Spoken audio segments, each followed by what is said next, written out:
In the heartwood of an ancient, sprawling forest, where the trees stretched high into the heavens, a sense of excitement rippled through the underbrush.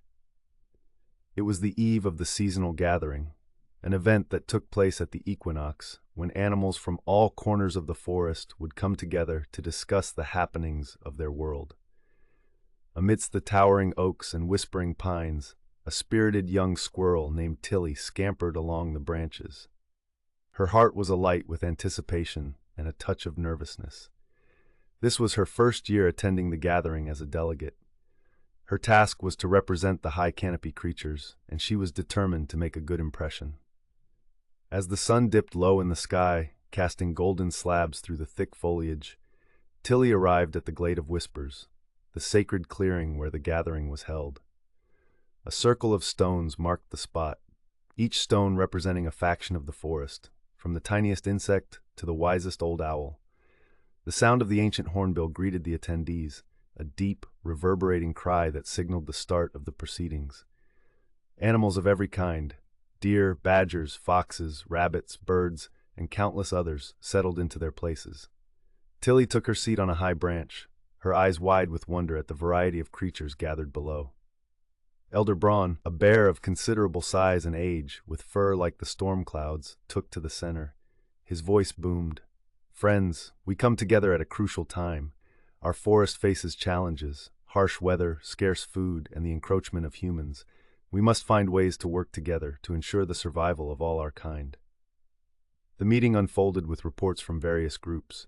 The river den otters spoke of fewer fish, the underground critters reported strange vibrations shaking their homes, and the field dwellers complained about disappearing grazing lands.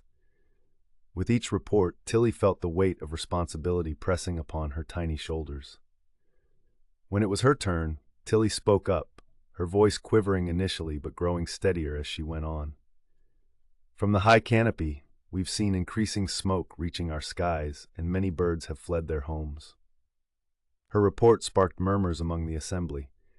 It was the wise old owl Hoot who suggested a council of volunteers to investigate and liaise with human elements when necessary.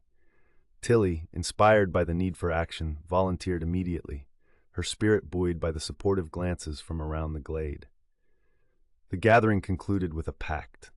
Each creature vowed to watch not only after their kind, but also to maintain the delicate balance of their shared home. Tilly, alongside a fox named Finn and a badger named Bramble, formed the Forest Scouts, dedicated to bridging the gaps and addressing the pressing issues they faced. Months passed, and the Forest Scouts made progress.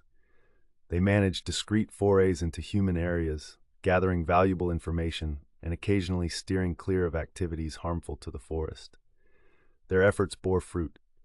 Less smoke billowed into the sky and some birds began to return. At the following gathering, Tilly's report was met with cheers and chirps of approval. The forest had not fully recovered, but through unity they had made significant strides. As Tilly looked around the glade, now filled with hopeful faces, she realized her journey had just begun. Her heart, once heavy with doubt, now brimmed with courage and a renewed commitment to her woodland home and its many voices. Thus, Tilly learned that even the smallest voice can echo through the mightiest woods, and every creature has a part to play in the symphony of nature.